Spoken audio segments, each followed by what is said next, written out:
Today on MH News, we're marketing music part 7. Intro's up.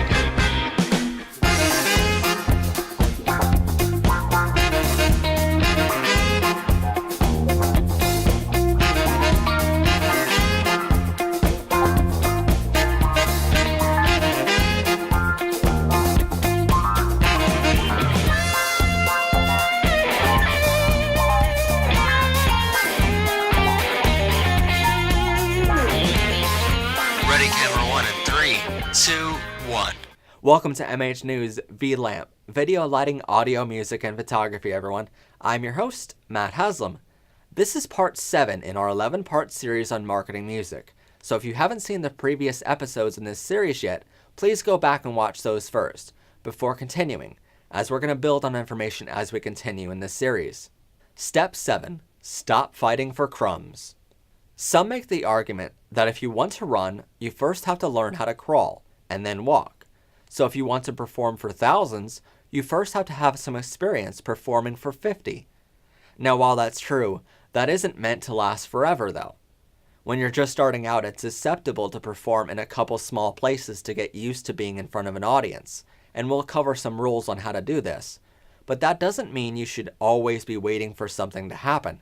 Sometimes you have to go out there and make it happen. Let me make one thing clear though. Smaller venues aren't all bad.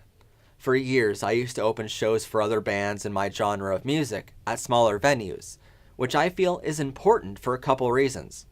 You could think of it that opening a show for another musician in your genre of music opens you up to their audience and allows you to expand your fan base. But mostly, I think it's important for these two reasons. First is that it opens the door to collaboration later down the road, as you can befriend a lot of fellow musicians. When it comes to music, there are a lot of egos to go around, and you don't want to come across as just another ego in the business. So doing this small thing now will open the door to collaboration later. Remember, when you collaborate, everyone succeeds. Second, you need opening acts for your show, so opening for them opens the door for them to return the favor later. For years, I tried to convince myself that venues in my area made enough money to pay me a fair wage, and that couldn't be farther from the truth when the facts are laid out. If you live in a city, maybe venues in your area are worth going after, but if you're from a smaller rural part of the country, your story will be very similar to that of mine. I come from a small town in northeastern Pennsylvania called Pottsville, PA. Now that's located in Schuylkill County, which many people know for our beer, but not much else about us sets us apart. Before you go spending any time or money chasing after an audience, you first have to know who they are. Remember that lesson from step 1? But if you're seeking a certain type of person, and that person doesn't exist in your area, you don't want to waste your time trying to find out the hard way, especially when there's an easier way. Before we go on, I would like to mention that I was told time and time again by my peers in the music industry that you have to first build a fan base around your hometown and then expand that periodically. But that seems to paint a picture that if you can't find fans in your hometown, you won't be able to find any fans anywhere at all. But thanks to technology, that couldn't be farther from the truth. Now would be a good time to remind ourselves of who our target audience is, so go back to that paper you wrote it on and reread it back to yourself. For me, I remind myself that I appeal to a target audience of young men and women between the ages of 10 and 25, whose parents' average household income is between $35,000 and $60,000 per year. The next thing to do is some research. For this, I go to movado.com and quickfacts.census.gov/QFD/states. Both links are in the description below. And look up my state and area information. Now this is where your data is going to likely be far different from mine, but let's show you an example from my personal marketing research so you can find this data for yourself and interpret it for yourself. There are 3 things you should look at to determine whether it's worth marketing in that area or not: statewide data, county data, and town data. For me, that data of my state, county, and town are shown here. In case you're wondering, I left a blank sheet at the end of this workbook on the blog post for this episode, so you can print and fill out your own for your area's data. So what does all this data tell us? Well, we can first compare it to our original statements of who we want our audience to be. We want to check this data and see if it matches our criteria we set in step 1 a little while ago. In our example, I want my audience to be between 10 and 25 years old because that's who I believe will appreciate my music the most. According to this chart set by US Census information, we know the median age is 44.5 years old in this zip code area of my local town. Now, it's important to note that it would be pretty impossible for this median age to be exactly in line with our age qualification if we're seeking a demographic in the lower teenager or higher senior citizen ranges, because median is a middle value of all ages combined, so it would be unreasonable to rule out an area just because it doesn't perfectly match this data. Or would it? If you want your demographic qualifications stated in step 1 to be an audience in the 40 to 50-year-old range, then they would perfectly match this data. However, if you're like me, this data won't perfectly match most likely no matter where you go in the world. So you have to make an educated guess here and compare it to the data from the state. In the above data, the median age of my local town is 44.5 and the state is 40.7. Now, this alone doesn't make much of a difference when it comes to data collected from over 12.7 million people. But when combined with the other age information, it means a lot.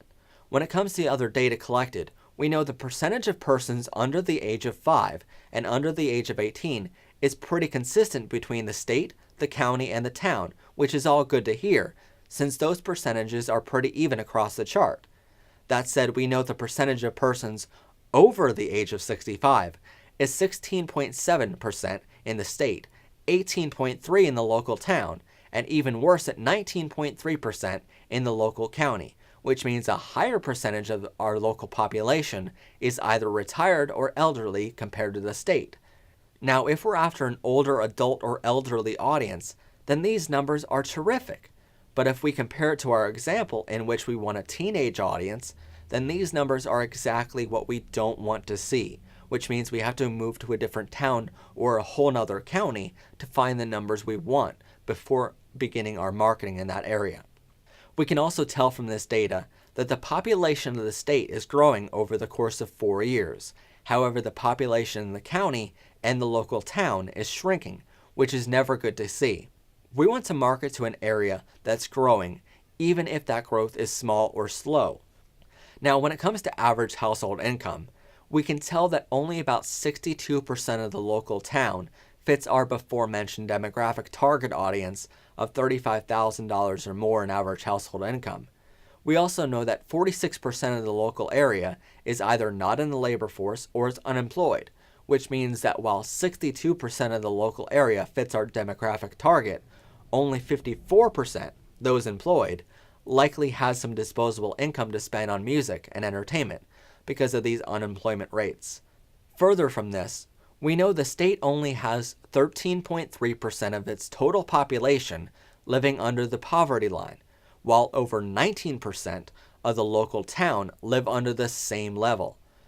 This is nothing against the local area of the data samples, but whenever we see a higher percentage in the poverty line category on the local level compared to the state level, we want to focus our advertising elsewhere. We want to see lower percentages locally than the statewide because it betters our chances and means compared to the area around it, our target area is thriving. When we see higher numbers locally in this category as compared to the state data, it means that it's a more depressed area than the area around it. So it would weaken our chances of selling and lower our chances of turning a profit. From this data, we can tell right away whether it's worth marketing to a venue in that town. Let's bring an example in here to help us. Right next to Pottsville, PA, whose info is above, is an even smaller town called Origsburg, PA. Now, Origsburg has an average household income of $47,444, which is much higher than Pottsville. If you were marketing in that area, where would you market more, Pottsville or Origsburg? You would probably choose the one with the higher income because it betters your odds. Branding and going after events in an area is expensive, so the more we can better our odds, the more safe our investment is. How this works is fairly simple. If an area doesn't have that high of an average household income, it means employers in that area aren't paying enough, and the whole economy is hurting as a result. So when a restaurant is coming up with their menu prices, they most likely won't price themselves too high, because they want their customers to buy. So the lower the average household income, the less the average check will be. Now consider all restaurants operate on a 33% strategy. This means if you're buying dinner at a restaurant, 33% of your check goes to paying for the raw materials. For example, the bread, the chicken, and the actual food cost. 33% of it goes to labor cost. The last 33% is profit for the owner and the occasional remodel, which happens less often in rural areas than in cities. As an entertainer, your whole paycheck is coming out of that last 33%, the owner's profit. So you're not trying to convince him or her that you're worth the expense, like a new employee or a new stove. You're trying to convince him or her to reach in their pocket and hand you their hard-earned cash. In most cases, you won't convince them. So to better your chances, you want the average household income to be as high as possible, because that extra money will trickle down. When it comes to going after live performances, knowing the demographics is critical to your marketing. But you have to ask yourself, is this small music scene even worth chasing? Nowadays, venues are cracking down more and more on musicians because you are really reaching into their pockets and their profits. When you walk into a venue asking them to pay hundreds, and for some of us, asking them to pay thousands for your show, you're competing against the guy who can make better promises than you, bring better equipment than you, and in many cases is willing to pay venues hundreds, if not thousands, for the privilege of performing in their bar or restaurant, not even large enough to be rated on Yelp. And yes, this trifecta of a nightmare really happens all the time. That, my friend, is why it's impossible to convince anyone to give you a chance at these smaller places.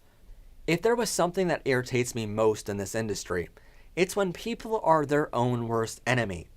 The story has been told to me many times over the years by many people. It goes like this. Some musician performs for free at a talent show, contest, open mic, or for a charity event. And then they are approached by someone either that night after the show, or someone years later who says, "I saw you performing at this event way back when." After all the details of the upcoming gig are laid out, they are asked to perform for free. Then the complaints start. Am I the only one who hears this very common story and just imagines them shooting themselves in the foot and then wondering why their foot hurts? So please, if you want to elevate your brand, always charge at least something for your performances. You can't pay for groceries with exposure or experience. Now, when we instruct you to charge every venue for every performance, that doesn't mean them paying you $50 or $100 is alright either. Some musicians go for this degrading price because they think at the very least it covers their cost in getting to the show. But it doesn't. Even for smaller shows, you have to pay royalties to play cover songs. You have to pay for the gas in each vehicle, the tires to be replaced on that vehicle, insurance on the vehicle, you have to have insurance on your gear, and liability insurance to help you if anyone gets hurt at the event, and to protect you from large lawsuits. You have to pay for sound and lighting gear upkeep and buy it in the first place. You have to pay for lesson time to learn your instrument, warehouse space to store your gear, or even just a garage to practice in. All of this and more should be factored into your price per hour as a musician. So $50 or $100 per night should really be more like $50 or $100 per half hour at the very minimum.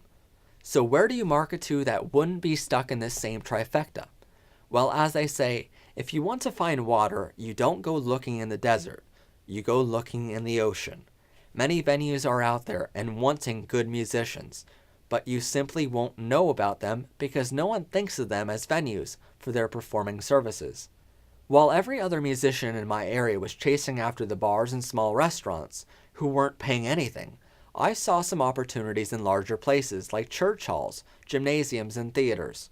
Sure, you can chase after bars and small restaurants for years and struggle to get by, even though you'd be forced to have a second job.